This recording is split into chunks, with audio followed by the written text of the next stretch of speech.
Archaeological anthropology सिर्फ पुरानी चीजें कलेक्ट करना नहीं है, it's more like historical detective work. Detective work कैसे? अरे हाँ। मतलब material remains, tools, pottery, buildings, even garbage को यूज करके पास्ट की स्टोरीज रिकंस्ट्रक्ट करना। व्हाट्स फैसिनेटिंग हियर इज कि ये फील्ड कितना वास्ट है और कितना डीपली कनेक्टेड है दूसरे डिसिप्लिन से। एक यूनिक विंडो है ह्यूमन जर्नी को समझने की। तो चलिए शुरू करते हैं पहले टॉपिक से, types of archaeological anthropology. Source बताता है 3 मेजर टाइप्स हैं।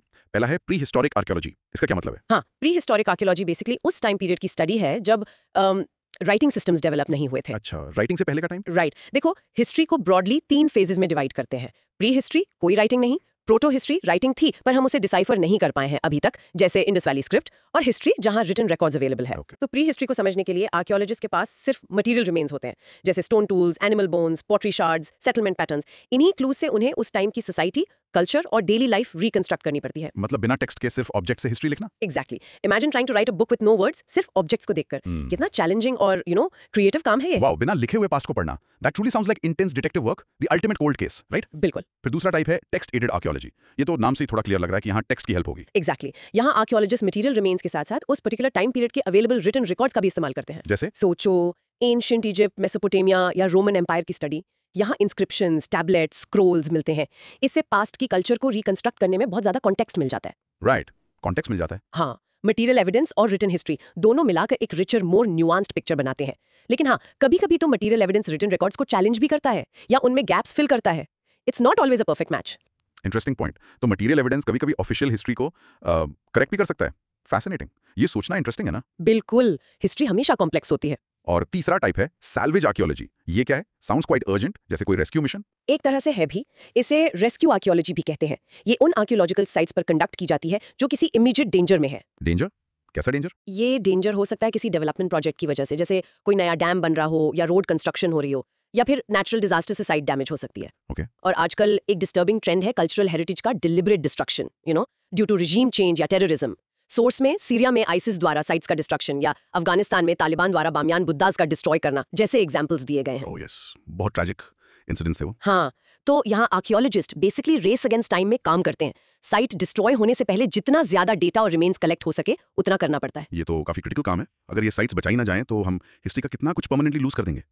क्या लगता है, डेवलपमेंट और हेरिटेज प्रिजर्वेशन में हमेशा कॉन्फ्लिक्ट रहता है? अक्सर होता है, और ये एक कॉम्प्लेक्स इशू है। सैल्वेज आर्कियोलॉजी और कल्चरल रिसोर्स मैनेजमेंट, जिस पर हम बाद में आएंगे, इसी कॉन्फ्लिक्ट को मैनेज करने की कोशिश करते हैं। लेकिन हाँ, हर साइट जो लॉस्ट होती है वो ह्यूमन हिस्ट्री का एक यूनिक चैप्टर है जो हमेशा के लिए बंद हो जाता है। बहुत बड़ा लॉस है ये। सही बात है। अब अगले टॉपिक पर चलते हैं, multi disciplinary nature of archaeological anthropology. Source कहता है कि ये फील्ड अकेला काम नहीं कर सकता, it relies heavily on other disciplines. इसका क्या मतलब हुआ? बिल्कुल, पास्ट इतना कॉम्प्लेक्स है कि उसे समझने के लिए डिफरेंट एंगल्स, डिफरेंट एक्सपर्टीज चाहिए। आर्कियोलॉजिकल एंथ्रोपोलॉजी एक टीम एफर्ट की तरह है। Team effort? हाँ, ऐसा समझो कि एक आर्कियोलॉजिकल साइट एक जायंट जिगसॉ पजल की तरह है और हर अलग डिसिप्लिन उस पजल का एक क्रूशियल पीस प्रोवाइड करता है। चलो इसको ब्रेक डाउन करते हैं। ठीक है। पहले बायोलॉजिकल साइंसेस का रोल देखते हैं। इसमें आती है आर्कियोबॉटनी। ये पास्ट की फ्लोरा यानी वेजिटेशन को रिकंस्ट्रक्ट करती है। कैसे? पॉलन से। हाँ। प्रिजर्व्ड पॉलन ग्रेन्स या प्लांट रिमेन्स जैसे सीड्स, वुड, चारकोल, इनकी एनालिसिस से। उस टाइम कौन से पेड़ पौधे थे, क्या वो लोग फार्मिंग करते थे, कौन से स्पेसिफिक प्लांट्स यूज करते थे। ओके, प्लांट्स का पता चला, और एनिमल्स का? उसके लिए है आर्कियोजूलॉजी। ये पास्ट की फौना यानी एनिमल्स को रिकंस्ट्रक्ट करती है। एनिमल बोन्स की स्टडी से पता चलता है कौन से जानवर वहां रहते थे, क्या वो वाइल्ड थे या डोमेस्टिकेटेड, उनका डाइट क्या था। अच्छा। इससे हमें उस टाइम के एनवायरनमेंट, हंटिंग स्ट्रेटजीज और ह्यूमन एनिमल इंटरेक्शंस के बारे में इंपॉर्टेंट क्लूज मिलते हैं। अगर किसी साइट पर सिर्फ फिश बोन्स मिल रही हैं, तो हम इन्फर कर सकते हैं कि वहां पानी का सोर्स था और लोग फिशिंग करते थे।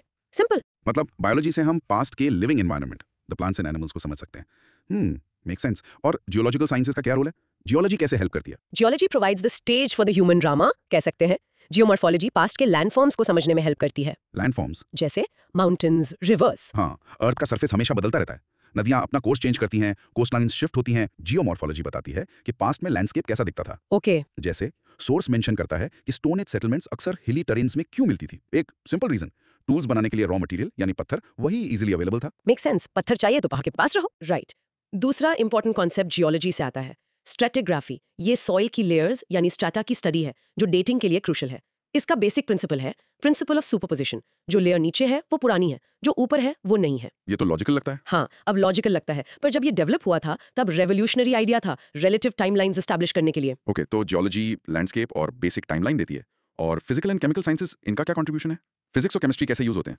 इनका रोल मेनली क्रोनोमेट्री में है, यानी प्रिसाइज टाइम मेजरमेंट, ऑब्जेक्ट्स की स्पेसिफिक एज या एब्सोल्यूट डेटिंग पता करना। एब्सोल्यूट डेटिंग मतलब एग्जैक्ट एज। हाँ, नंबर्स में एज। इसके लिए फिजिक्स और केमिस्ट्री के प्रिंसिपल्स यूज होते हैं। सबसे फेमस एग्जांपल है कार्बन 14 डेटिंग, जो रेडियो एक्टिव डीके के प्रिंसिपल पर बेस्ड है। हम इस पर थोड़ी देर में डिटेल में बात करेंगे। ठीक है। इसके अलावा potassium argon dating, electron spin resonance, ESR, thermoluminescence, TL जैसे मेथड्स हैं। ये सभी मेथड्स फिजिकल या केमिकल प्रोसेसेस को मेजर करके हमें कितने साल पहले का आंसर देने की कोशिश करते हैं। साइंस की पावर से लिटरली टाइम को मेजर करना, इनक्रेडिबल। और जेनेटिक्स का रोल, क्या एंशिएंट डीएनए से भी कुछ पता चलता है? हाँ, जेनेटिक्स अब आर्कियोलॉजी में एक मेजर प्लेयर बन गया है। Ancient DNA, ADNA। ADNA। हाँ, जो फॉसिल्स या प्रिजर्व्ड रिमेन्स एक्सट्रैक्ट किए जाते हैं, जैसे निएंडरथल्स या अर्ली होमोसेपियंस के सैंपल से। ये हमें ह्यूमन एवोल्यूशन, माइग्रेशंस और डिफरेंट पॉपुलेशंस के बीच रिलेशनशिप्स के बारे में अनप्रेसिडेंटेड इनसाइट्स दे रहा है। कैसे? हम जान सकते हैं कि कौन किससे रिलेटेड था, लोग कहाँ से कहाँ मूव हुए, उनमें क्या जेनेटिक एडेप्टेशंस हुए। It's literally rewriting parts of human history. Mind blowing. और फाइनली ऑस्टियोलॉजी यानी स्टडी ऑफ बोन्स, ये कैसे मदद करती है? बोन्स क्या कहानियां बताती हैं? ऑस्टियोलॉजी से हमें डायरेक्टली ह्यूमन बॉडी के बारे में इन्फॉर्मेशन मिलती है। बोन्स की स्टडी से कॉज ऑफ डेथ का पता लग सकता है। डेथ का रीजन बोन से? हाँ, क्या कोई ट्रॉमा था, जैसे फ्रैक्चर या वेपन मार्क्स, बोन्स पर कट मार्क्स। सोर्स कैनिबलिज्म के पोटेंशियल एविडेंस की बात करता है, जैसे स्कल को अलग करना या ब्रेन एक्सट्रैक्ट करने के लिए स्कल में होल करना। ओह गॉड। फिर क्या उस सोसाइटी में लोग हेल्दी थे या मैलन्यूट्रिशन था? बोन डेंसिटी, स्पेसिफिक डिजीजेस के साइंस लाइक आर्थराइटिस और इन्फेक्शंस, या न्यूट्रिशनल डिफिशियंसीज जैसे पोरोसिटी या लाइंस ऑन टीथ बोन्स पर अपने मार्क्स छोड़ जाते हैं। अच्छा। तो बोन सिर्फ फिजिकल रिमेन्स नहीं है, they are bio archives of individual lives and societal conditions, health, diet, violence, even sometimes social rituals, बहुत कुछ पता चलता है। Wow, it really is like building a giant puzzle. Biology, geology, chemistry, physics, genetics, osteology सब मिलकर past की एक picture बनाते हैं। वाकई किसी एक फील्ड से ये करना पॉसिबल ही नहीं होता। You need all these specialists talking to each other. Exactly. The real power comes from integrating insights from all these different lenses. तभी हम पास्ट की कॉम्प्लेक्सिटी को अप्रिशिएट कर पाते हैं। ओके, अब ये देखते हैं कि आर्कियोलॉजी सिर्फ पास्ट के बारे में ही है या इसकी कुछ इंटरेस्टिंग कंटेम्पररी एप्लीकेशंस भी हैं। सोर्स कुछ सरप्राइजिंग यूजेस बताता है। पहला है गार्बेज आर्कियोलॉजी या गर्बोलॉजी।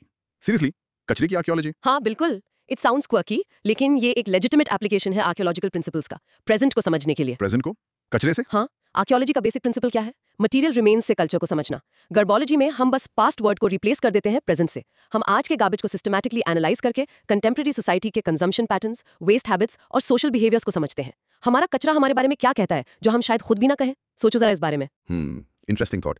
इसका कोई रियल वर्ल्ड एग्जांपल है? सोर्स में एक फेमस प्रोजेक्ट का मेंशन है, राइट? प्रोफेसर विलियम रात्से का Tucson garbage project. Correct. William Rathje और उनकी टीम ने यूनिवर्सिटी ऑफ एरिजोना में ये प्रोजेक्ट शुरू किया था। उन्होंने लिटरली टूसॉन के लैंडफिल साइट्स को एक्सकवेट किया, जैसे आर्कियोलॉजिस्ट एंशिएंट साइट्स को करते हैं। लैंडफिल को खोदा? वाओ। हाँ, गार्बेज की लेयर्स को एनालाइज करके उन्होंने देखा कि टाइम के साथ लोगों का कंजम्पशन पैटर्न कैसे बदला है, क्या चीजें डिस्कार्ड हो रही हैं, कितनी क्वांटिटी में हो रही हैं। और एक बहुत फेमस फाइंडिंग बियर कंजम्पशन को लेकर थी। बियर? अच्छा। उन्होंने क्वेश्चनर सर्वे भी किया था, लोगों से पूछा कि वो कितनी बियर कंज्यूम करते हैं। ओके, और सर्वे के रिजल्ट्स क्या थे वर्सेस गार्बेज एनालिसिस ने क्या बताया? यहाँ मजा आएगा। सर्वे में सिर्फ 15% हाउसहोल्ड्स ने एडमिट किया कि वो बियर पीते हैं, और उनमें से भी ज्यादातर ने कहा कि वीक में 8 कैन से कम। किसी ने नहीं कहा कि वो 8 कैन से ज्यादा पीते हैं। ओनली 15%? ठीक है। लेकिन जब गार्बेज को एनालाइज किया गया तो पता चला कि लगभग 80% हाउसहोल्ड्स में बियर के कैन्स डिस्कार्ड हो रहे थे। 80%? हाँ, और 50% से ज्यादा हाउसहोल्ड्स एक्चुअली 8 कैन्स या उससे भी ज्यादा पर वीक कंज्यूम कर रहे थे। The gap was huge. That's incredible. तो लोग सर्वे में वो बताते हैं जो सोशली डिजायरेबल है या जो वो थिंक दे शुड से, लेकिन उनका कचरा अ मोर ट्रूथफुल अनवार्निश्ड रियलिटी दिखा देता है। What does this tell us about relying solely on self reported data? क्या हमारा कचरा हमारे सीक्रेट्स बताता है? ये इस प्रोजेक्ट का कोर इनसाइट था, the significant difference between stated reality and actual reality reflected in material waste. रमकजीत ने यह भी पाया कि वेस्ट पैटर्न सोशल स्टेटस से कोरिलेट करते हैं। हाई इनकम और लो इनकम फैमिलीज का डिस्कार्ड पैटर्न अलग होता है। It's a fascinating mirror to society. Definitely something to think about next time we take out the trash. अब दूसरा कंटेम्पररी यूज है कल्चरल रिसोर्स मैनेजमेंट, CRM। इसका क्या रोल है? CRM बेसिकली अप्लाइड आर्कियोलॉजी है। इसका मेन फोकस है archaeological sites और कल्चरल हेरिटेज को डेवलपमेंट प्रोजेक्ट से होने वाले पोटेंशियल डैमेज से बचाना। अच्छा, साइट्स को बचाना। हाँ, अगर कोई कंपनी या गवर्नमेंट एजेंसी कोई बड़ा कंस्ट्रक्शन प्रोजेक्ट शुरू कर रही है, जैसे हाईवे, डैम, पाइपलाइन या बिल्डिंग कॉम्प्लेक्स, तो US जैसे कई देशों में उन्हें लॉ के अंडर पहले एक आर्कियोलॉजिकल असेसमेंट करवाना पड़ता है। ओके, असेसमेंट जरूरी है। राइट, ये काम कॉन्ट्रैक्चुअल आर्कियोलॉजिस्ट्स करते हैं। वो साइट को सर्वे करते हैं, ये देखने के लिए कि वहाँ कोई इंपॉर्टेंट कल्चरल रिमेन्स तो नहीं है। अगर कोई सिग्निफिकेंट साइट मिलती है तो रिकमेंडेशंस दी जाती हैं, या तो साइट को अवॉइड किया जाए या कंस्ट्रक्शन से पहले उसे प्रॉपर्ली एक्सकवेट करके डेटा रिकवर किया जाए। मतलब सैल्वेज एक्सकवेशन? हाँ, वही सैल्वेज एक्सकवेशन, या फिर इंपैक्ट को मिनिमाइज किया जाए। सोर्स इंडिया के कॉन्टेक्स्ट में भी इसकी पोटेंशियल नीड मेंशन करता है, स्पेशली कंसीडरिंग रीसेंट इवेंट्स जहां रिलीजियस साइट्स की एक्सकवेशन हुई है। वो मीम का रेफरेंस भी है, जहां खुदा है वहां भगवान है। हाँ, मैंने भी देखा था वो। तो सोर्स सजेस्ट करता है कि फ्यूचर में ऐसी कॉम्प्लेक्स सिचुएशंस अवॉइड करने के लिए शायद इंडिया में भी डेवलपमेंट प्रोजेक्ट से पहले मैंडेटरी आर्कियोलॉजिकल क्लियरेंस एक सोल्यूशन हो सकता है। ये एक सेंसिटिव टॉपिक है, लेकिन इंपॉर्टेंट क्वेश्चंस रेज करता है about balancing development, religious sentiments and heritage preservation. इस पर अलग-अलग पर्सपेक्टिव्स हो सकते हैं ना। बिल्कुल, CRM inherently involves navigating these complex intersections. बहुत क्रूशियल फील्ड है ये इंश्योर करने के लिए कि डेवलपमेंट हमारी हिस्ट्री को इरेज ना कर दे। अब आते हैं एक बहुत ही क्रूशियल पार्ट पर, डेटिंग मेथड्स। आर्कियोलॉजी में ये पता करना कि कोई चीज कितनी पुरानी है, ये फंडामेंटल है। हम कैसे पता करते हैं? सोर्स दो ब्रॉड कैटेगरीज बताता है, रिलेटिव डेटिंग और एब्सोल्यूट डेटिंग। पहले रिलेटिव डेटिंग को समझते हैं, ये क्या है? रिलेटिव डेटिंग मेथड्स किसी ऑब्जेक्ट की एग्जैक्ट एज नंबर्स में नहीं बताते, जैसे 1000 साल पुराना। इंस्टेड वो ये बताते हैं कि एक ऑब्जेक्ट दूसरे के कंपैरिजन में पुराना है या नया है। मतलब सीक्वेंस बताते हैं। हाँ, एक सीक्वेंस एस्टैब्लिश करते हैं, chronology. A came before B, B is later than C। इसके कुछ कॉमन मेथड्स हैं। कौन से? पहला है टाइपोलॉजिकल मेथड, सीरिएशन। ये ऑब्जेक्ट्स को उनकी physical characteristics, style, form, material, design के बेसिस पर ग्रुप करता है। स्टाइल के बेसिस पर? हाँ, अजम्पशन ये है कि किसी भी चीज का स्टाइल, जैसे पॉटरी डिजाइन या टूल शेप, टाइम के साथ ग्रेजुअली इवॉल्व होता है। तो सिमिलर स्टाइल के ऑब्जेक्ट्स को एक टाइम पीरियड में रखा जा सकता है और स्टाइल्स के चेंजेस से एक सीक्वेंस बनाया जा सकता है। थिंक अबाउट हाउ कार्स और phones have changed stylistically over decades. Okay, style evolution. दूसरा, स्ट्रैटिग्राफिक मेथड। इस पर हमने पहले बात की थी जियोलॉजी के कॉन्टेक्स्ट में। सॉइल लेयर्स, स्ट्रैटा पर बेस्ड, प्रिंसिपल ऑफ सुपरपोजिशन, नीचे की लेयर पुरानी, ऊपर की नहीं। Simple but powerful. Right, layers वाला। फिर है फ्लोरीन एनालिसिस। ये मेथड खास करके बोन्स के लिए यूज होता है जो एक ही जगह पर दफन हो। सिर्फ बोन्स के लिए? हाँ, primarily bones buried in soil slowly absorb fluorine from the ground water. तो अगर एक ही डिपॉजिट से मल्टीपल बोन्स मिले हैं तो जिस बोन में ज्यादा फ्लोरीन एक्यूमुलेट हुआ है वो थियोरेटिकली ज्यादा पुरानी होगी। लेकिन याद रखना, ये सिर्फ उसी स्पेसिफिक साइट के अंदर कंपैरिजन के लिए वैलिड है। ओके, सिर्फ एक साइट के लिए। हाँ, और एक है पॉलिनोलॉजी, पॉलन ग्रेन्स की स्टडी। पॉलन बहुत रेजिस्टेंट होते हैं और सॉइल लेयर्स में प्रिजर्व हो जाते हैं। Different plants produce different types of pollen, तो सॉइल लेयर्स में पॉलन टाइप्स के चेंजेस से पास्ट वेजिटेशन शिफ्ट्स का पता चलता है। एक रीजनल पॉलन सीक्वेंस बनाकर नए सैंपल्स में मिले पॉलन को उस सीक्वेंस से कंपेयर करके रिलेटिव एज का आइडिया लगाया जा सकता है। तो रिलेटिव डेटिंग हमें एक टाइमलाइन का फ्रेमवर्क बनाने में हेल्प करती है। पहले कौन, बाद में कौन, ये सीक्वेंस एस्टैब्लिश करना कितना इंपॉर्टेंट होगा, भले एग्जैक्ट डेट्स ना हो। अब बात करते हैं एब्सोल्यूट डेटिंग की। इससे हमें स्पेसिफिक न्यूमेरिकल एज पता चलती होगी। Correct. Absolute dating methods aim करते हैं एज को कैलेंडर ईयर्स में बताने का, e g. This pottery is 2500 years old और डेट्स टू 500 BCE। ये ज्यादा प्रिसाइज होते हैं, पर हर मेथड की अपनी लिमिटेशंस हैं। कौन से हैं ये मेथड्स? सबसे कॉमन और वेल नोन है रेडियो कार्बन डेटिंग। कार्बन 14। हाँ, ये सुना है। ये ऑर्गेनिक मटेरियल्स जैसे wood, charcoal, bones, shell, leather, textiles को डेट करने के लिए यूज होता है। ऑर्गेनिक मतलब जो कभी लिविंग था। एग्जैक्टली। लिविंग थिंग्स कॉन्स्टेंटली अपने एनवायरमेंट से कार्बन लेते हैं, जिसमें स्टेबल कार्बन 12 और रेडियो एक्टिव कार्बन 14 का एक नोन रेशियो होता है। जब ऑर्गेनिज्म मर जाता है तो वो C14 लेना बंद कर देता है और उसकी बॉडी में जो C14 ऑलरेडी है वो एक प्रिडिक्टेबल रेट से डीके होना शुरू हो जाता है। डीके होता है? यस। हाँ, इसका हाफ लाइफ अराउंड 5730 ईयर्स है। सैंपल में रिमेनिंग C14 को मेजर करके साइंटिस्ट कैलकुलेट कर सकते हैं कि डेथ कब हुई थी। बिलर्ड लिबी ने इसे डेवलप किया था। Uses dating ancient skeletons, wooden structures, even checking if ivory is recent, illegal poaching रोकने में भी। Wow. लेकिन limitations क्या है? कि limitations सिर्फ organic materials के लिए हैं, effectively useful up to about 50,000 years old. Requires calibration क्योंकि atmospheric C14 levels fluctuate हुए हैं over time. और contamination से results गड़बड़ हो सकते हैं। 5730 years half life, fascinating. और mostly organic stuff के लिए, up to 50,000 years. Okay. अगला मेथड है potassium argon dating, KR dating. ये किसके लिए है? Sounds different. KR dating primarily volcanic rocks को डेट करने के लिए यूज होती है। Volcanic rocks, lava types? हाँ, वोल्केनिक रॉक्स में रेडियो एक्टिव पोटेशियम 14 K14 होता है जो बहुत स्लोली आर्गन 14 R14 गैस में डीके होता है। इसका हाफ लाइफ तो 1.25 बिलियन ईयर्स है। बिलियन? बहुत ज्यादा? हाँ, जब रॉक मॉल्टन होता है तो कोई भी एग्जिस्टिंग आर्गन गैस एस्केप कर जाती है, लेकिन जब रॉक सॉलिडिफाई होता है K40 का डीके कंटिन्यू होता है और जो R40 बनता है वो रॉक के क्रिस्टल स्ट्रक्चर में ट्रैप हो जाता है। अच्छा, गैस ट्रैप हो जाती है। राइट। तो रॉक में ट्रैप्ड R40 और रिमेनिंग K40 का रेशियो मेजर करके ये कैलकुलेट किया जा सकता है कि रॉक कब सॉलिडिफाई हुआ था। अगर उस वोल्केनिक लेयर में कोई फॉसिल या आर्टिफैक्ट ट्रैप्ड है तो उस लेयर की डेट से हमें उस ऑब्जेक्ट की एज का एस्टिमेट मिल जाता है। बहुत इंपॉर्टेंट है अर्ली ह्यूमन एवोल्यूशन स्टडीज के लिए, जैसे ईस्ट अफ्रीका में। तो बहुत पुरानी चीजों के लिए यूजफुल है ये। Limitations primarily for volcanic materials, best for very old samples, millions of years. Contamination is an issue और ये अज्यूम करना पड़ता है कि वोल्केनिक इवेंट और फॉसिल आर्टिफैक्ट का टाइम सेम है, जो हमेशा नहीं होता। 1.25 billion years half life. That's for dating really old stuff. Okay, next है thermoluminescence, TL dating. Thermo means heat, luminescence means light. ये कैसे काम करता है? TL dating उन materials के लिए यूज होती है जिन्हें पास्ट में इंटेंसली हीट किया गया हो, जैसे पॉटरी जब उसे फायर किया गया था, या बर्न्ट फ्लिंट टूल्स। हीट किया गया हो, okay. Crystalline materials naturally environment से रेडिएशन एब्जॉर्ब करके इलेक्ट्रॉन्स को अपने क्रिस्टल लैटिस में ट्रैप करते हैं ओवर टाइम। जब ऐसे मटेरियल को लैब में दोबारा स्ट्रांगली हीट किया जाता है तो ये ट्रैप्ड इलेक्ट्रॉन्स लाइट थर्मोल्यूमिनेसेंस के फॉर्म में रिलीज होते हैं। लाइट निकलती है हीट करने पर। हाँ, जितनी ज्यादा लाइट निकलती है उतने ही ज्यादा इलेक्ट्रॉन्स ट्रैप हुए थे, यानी उतना ही ज्यादा टाइम गुजरा है जब से उसे लास्ट टाइम हीट किया गया था। Age equals total measured TL, annual radiation dose rate at the site. Got it. Pottery या बर्न टूल्स के लिए यूजफुल है। इसकी limitations? Material must have been heated in the past. Burial environment की radiation levels का knowledge होना चाहिए। Sample को हीट करना पड़ता है तो डिस्ट्रक्टिव हो सकता है। ठीक है। अब है इलेक्ट्रॉन स्पिन रेजोनेंस डेटिंग। ये टीएल जैसा लग रहा है। हाँ, ईएसआर का प्रिंसिपल टीएल जैसा ही है। ये भी ट्रैप्ड इलेक्ट्रॉन्स को मेजर करता है ड्यू टू नेचुरल रेडिएशन, लेकिन ये उन मटेरियल्स के लिए यूज होता है जिन्हें हीट नहीं कर सकते, जैसे कि टूथ एनामल या समटाइम्स बोन। अच्छा, जिनको हीट नहीं कर सकते। Right. Instead of heating, ESR sample को एक मैग्नेटिक फील्ड में रखता है और माइक्रोवेव्स यूज करता है ट्रैप्ड इलेक्ट्रॉन्स को मेजर करने के लिए। सिग्नल इंटेंसिटी एज के प्रोपोर्शनल होती है। फॉसिल टीथ डेट करने में काफी यूज होता है। टीथ के लिए। ओके। लिमिटेशंस टीएल जैसी ही होंगी फिर। हाँ, मोस्टली वैसी ही हैं। Sensitivity to environment, dose rate estimation, saturation issues. Got it. TCA का non heating cousin for things like teeth. और last absolute dating method source में मेंशन्ड है मॉलिक्यूलर डेटिंग या जेनेटिक डेटिंग। इसमें डीएनए का यूज होता है। यस। ये डीएनए डिफरेंसेस को यूज करके इवोल्यूशनरी टाइम स्केल्स एस्टिमेट करता है। बेसिक आइडिया है मॉलिक्यूलर क्लॉक। Molecular clock. हाँ, ये अजम्पशन कि जेनेटिक म्यूटेशंस स्पीशीज के बीच में एक रफली कांस्टेंट एवरेज रेट पर एक्यूमुलेट होते हैं ओवर लॉन्ग पीरियड्स। तो दो स्पीशीज के डीएनए में जितने ज्यादा डिफरेंसेस होंगे उतना ही ज्यादा टाइम गुजरा होगा जब उनका कॉमन एंसेस्टर था। डिफरेंस ज्यादा तो टाइम ज्यादा। एग्जैक्टली। लिविंग स्पीशीज और कभी-कभी एंशिएंट डीएनए को कंपेयर करके साइंटिस्ट एस्टिमेट करते हैं कि डिफरेंट इवोल्यूशनरी लिनिएजेस कब डाइवर्ज हुई, जैसे ह्यूमन चिंपैंजी स्प्लिट कब हुआ। माइटोकॉन्ड्रियल डीएनए और वाई क्रोमोसोम एनालिसिस से ह्यूमन माइग्रेशंस और डीप एंसेस्ट्री को ट्रैक करने में भी यूज होता है। Wow, DNA itself as a clock. इतने सारे मेथड्स, हर एक की अपनी स्पेसिफिक एप्लीकेशन और अपनी चैलेंजेस हैं। सही मेथड चूज करना कितना क्रिटिकल होगा? कौन सा मेथड सबसे रिलायबल लगता है? या शायद रिलायबल गलत वर्ड है, may be appropriate for the context. Exactly, appropriate is the keyword. कोई एक मेथड यूनिवर्सली बेस्ट नहीं है। It totally depends on what material you have, कितना पुराना लग रहा है और स्पेसिफिक रिसर्च क्वेश्चन क्या है। अक्सर आर्कियोलॉजिस्ट्स मल्टीपल मेथड्स यूज करते हैं रिजल्ट्स क्रॉस चेक करने के लिए। Make sense. Cross validation is की। फाइनली आखिरी टॉपिक पर आते हैं, reconstruction of environment and landscape. Archaeology सिर्फ ऑब्जेक्ट्स और लोगों के बारे में नहीं है, बल्कि उनके एनवायरनमेंट को समझना भी इंपॉर्टेंट है। ये कैसे करते हैं? हाँ, पास्ट एनवायरनमेंट को समझना क्रूशियल है क्योंकि उसने ह्यूमन चॉइसेस और एडेप्टेशंस को शेप किया। कई मेथड्स यूज होते हैं इसके लिए। हमने पैलियोनोलॉजी, पोलन एनालिसिस की बात की जो पास्ट वेजिटेशन बताता है। हाँ, पोलन वाला। दो और इंपॉर्टेंट मेथड्स हैं। पहला फोरामिनिफेरा एनालिसिस।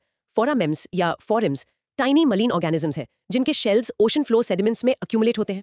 समुद्र में मिलने वाले? हाँ, जब वो जिंदा होते हैं उनके शेल्स पानी से ऑक्सीजन आइसोटोप्स O16 और O18 एब्जॉर्ब करते हैं। O18 का रेशियो पानी के टेम्परेचर पर डिपेंड करता है। जब पानी ठंडा होता है तो O18 का प्रोपोर्शन थोड़ा ज्यादा होता है उनके शेल्स में। ओके, ठंडा पानी इक्वल्स ज्यादा O18। Over thousands and millions of years. इससे हमें आइस एजेस और वार्मर पीरियड्स का पता चलता है। Wow, temperature record from tiny shells. और दूसरा मेथड? दूसरा है animal remains and soils analysis using C3-C4 plants concept. ये मेथड पास्ट डाइट और local vegetation type forest versus grassland reconstruct करने में हेल्प करता है। ये C3 और C4 प्लांट्स के कॉन्सेप्ट पर बेस्ड है। C3 और C4 प्लांट्स, ये क्या है? फोटोसिंथेसिस के टाइम प्लांट्स कार्बन डाइऑक्साइड लेते हैं। C3 प्लांट्स ज्यादातर trees, shrubs, cool climate grasses अपने टिश्यूज में C13 आइसोटोप का रेशियो थोड़ा कम रखते हैं, जबकि C4 प्लांट्स ज्यादातर warm climate grasses C4 pathway use करते हैं और उनके टिश्यूज में C13 रेशियो C3 प्लांट से थोड़ा ज्यादा होता है। ओके, रेशियो अलग होता है। हाँ, ये C13-C12 रेशियो प्लांट्स से एनिमल्स के बोन्स टीथ में ट्रांसफर होता है जब वो उन्हें खाते हैं। सॉइल में भी वहां उगाने वाले प्लांट्स का सिग्नेचर आ जाता है। तो फॉसिल बोन्स टीथ या सॉइल सैंपल्स में C13-C12 रेशियो एनालाइज करके हम इन्फर कर सकते हैं कि पास्ट में वहां C3 डोमिनेंट एनवायरनमेंट था लाइक वुडलैंड या C4 dominant like open grassland. इससे एनिमल्स की डाइट और लैंडस्केप रिकंस्ट्रक्शन में हेल्प मिलती है। तो फोराम से ग्लोबल टेम्परेचर का आइडिया और C3-C4 एनालिसिस से लोकल वेजिटेशन और डाइट का, it's amazing how much information is locked away in these microscopic details. क्या इस पास्ट क्लाइमेट डेटा का यूज आज के क्लाइमेट चेंज को समझने में होता है? में data, past climate data is incredibly valuable for testing and refining modern climate change models. ये हमें नेचुरल क्लाइमेट वेरिएबिलिटी का बेसलाइन देता है और समझने में मदद करता है कि अर्थ के सिस्टम्स चेंजेस को कैसे रिस्पॉन्ड करते हैं। Current human induced climate change के लिए एक इंपॉर्टेंट कॉन्टेक्स्ट मिलता है। ओके, तो आज हमने आर्कियोलॉजिकल एंथ्रोपोलॉजी की दुनिया में एक काफी डिटेल्ड एक्सप्लोरेशन किया। It was quite a journey through time and techniques. Let's quickly recap the main points to make sure we've grasped the essentials. Ready? Ready. हमने शुरू किया टाइप्स ऑफ आर्कियोलॉजिकल एंथ्रोपोलॉजी से। याद है 3 टाइप्स कौन से थे? Prehistoric, textated और सैल्वेज। गुड। अपने शब्दों में बताओ, सैल्वेज आर्कियोलॉजी क्यों इतनी अर्जेंट और इंपॉर्टेंट फील होती है? क्योंकि वो साइट्स डेंजर में होती है डेवलपमेंट या डिस्ट्रक्शन की वजह से, तो उन्हें बचाना होता है, टाइम रहते हैं। परफेक्ट। फिर हमने देखा इसका मल्टीडिसिप्लिनरी नेचर। आर्कियोलॉजी अकेली नहीं है, किसके साथ पार्टनर करती है? याद है कुछ फील्ड्स? हाँ, biology, archaeobotany, archaeozoology, geology, stratigraphy, chemistry, physics, dating के लिए, जेनेटिक्स, एडीएनए और ऑस्टियोलॉजी, बोन्स। एक्सीलेंट। ऑस्टियोलॉजी से हमें पास्ट सोसाइटीज के बारे में क्या एक स्पेसिफिक चीज पता चल सकती है? Can you recall one example? जैसे कॉज ऑफ डेथ का पता चल सकता है या मैलन्यूट्रिशन के साइंस मिल सकते हैं बोन्स में। Great recall. उसके बाद हमने कंटेम्प्रेरी एप्लीकेशंस डिस्कस किए। गार्बोलॉजी याद है विलियम राथजे का बियर फाइंडिंग? हाँ, लोग सर्वे में कम बताते थे पर कचरे में ज्यादा बियर कैंस मिलते थे। एग्जैक्टली तो गार्बोलॉजी प्रोजेक्ट का सबसे सरप्राइजिंग इनसाइट क्या था अबाउट ह्यूमन बिहेवियर? कि लोग जो कहते हैं और जो करते हैं या जो वेस्ट करते हैं उसमें काफी डिफरेंस हो सकता है, stated versus actual reality. Spot on. और दूसरा था कल्चरल रिसोर्स मैनेजमेंट CRM। फिर आया डिटेल्ड सेक्शन डेटिंग मेथड्स पर। दो मेन कैटेगरीज, रिलेटिव और एब्सोल्यूट। एक लाइन में रिलेटिव और एब्सोल्यूट डेटिंग में मेन डिफरेंस क्या है? रिलेटिव सीक्वेंस बताता है पहला, बाद में एब्सोल्यूट एक्चुअल न्यूमेरिकल एज बताता है कितने साल पुराना। परफेक्ट। और कार्बन 14 डेटिंग की एक की लिमिटेशन क्या थी? वो सिर्फ ऑर्गेनिक मटेरियल्स के लिए है और लगभग 50,000 साल तक ही इफेक्टिव है। फैंटास्टिक। और फाइनली हमने देखा एनवायरनमेंट लैंडस्केप रिकंस्ट्रक्शन के मेथड्स, पैलियोनोलॉजी, फोरामिनिफेरा एनालिसिस और C3C4 plant analysis. Briefly, foraminifera past temperature के बारे में कैसे इन्फॉर्मेशन देते हैं? उनके शेल्स में ऑक्सीजन आइसोटोप्स O18 O16 का रेशियो टेम्परेचर के हिसाब से चेंज होता है, ठंडा पानी ज्यादा O18। ब्रिलियंट। कोशिश करो इन पॉइंट्स को अपने माइंड में क्विकली रिव्यू करने की। Explaining it back to yourself even silently really help solidify understanding. That's how memory gets stronger. तो ये था हमारा आज का एक्सप्लोरेशन आर्कियोलॉजिकल एंथ्रोपोलॉजी में। ये फील्ड सिर्फ हमें ये नहीं बताता कि हम कहाँ से आए हैं, but it also helps us understand how human societies work, कैसे वो अडेप्ट करती हैं, इनोवेट करती हैं और चेंज होती हैं over time. So what does this all mean? इस नॉलेज की रेलेवेंस शायद आज पहले से भी ज्यादा है। बिल्कुल, archaeology isn't just about the past. वो हमारे प्रेजेंट को एक मिरर दिखाती है और फ्यूचर के लिए पर्सपेक्टिव्स ऑफर करती है। It compels us to think about continuity and change, success and failure in the long arc of human history. This raises an important question. Archaeology हमें प्रेजेंट और फ्यूचर के बारे में भी बहुत कुछ सिखा सकती है। So here's a final thought to explore on your own. अगर फ्यूचर आर्कियोलॉजिस्ट्स आज की हमारी सिविलाइजेशन के मटेरियल रिमेन्स को देखें, हमारे सिटीज, हमारे गैजेट्स, हमारा वेस्ट, तो ऐसी कौन सी चीज होगी जो उन्हें हमारे बारे में सबसे ज्यादा सरप्राइज करेगी? What aspect of our 21st century lives, seen only through its material footprint, would be the most puzzling or revealing? इस पर सोचना जरूर। See you next time for another exploration.